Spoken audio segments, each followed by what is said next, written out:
Esther 7. So the king and Haman came to the banquet with Esther the queen. And the king said again unto Esther on the second day at the banquet of wine, What is thy petition, Queen Esther? And it shall be granted thee. And what is thy request? And it shall be performed, even to half of the kingdom.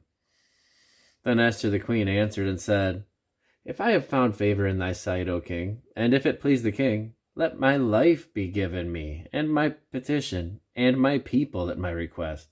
For we are sold, I and my people, to be destroyed, to be slain, and to perish. But if we had been sold for bondmen and bondwomen, I had held my tongue, although the enemy could not countervail the king's damage. Then King Ahasuerus answered and said unto Esther the queen, Who is he, and where is he that durst presume in his heart to do so?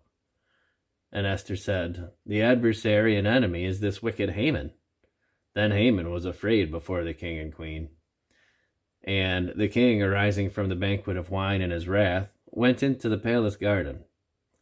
And Haman stood up to make request for his life to Esther the queen, for he saw that there was an evil determined against him by the king. Then the king returned out of the palace garden into the place of the banquet of wine, and Haman was fallen upon the bed where Esther was. Then said the king, Will he force the queen also before me in the house? As the word went out of the mouth of the king, they covered Haman's face. And Harbona, one of the chamberlains, said before the king, Behold, also the gallows of 50 cubits high, which Haman had made for Mordecai, who had spoken good for the king, standeth in the house of Haman. Then the king said, Hang him thereon. So they hanged Haman on the gallows that he had prepared for Mordecai. Then was the king's wrath pacified.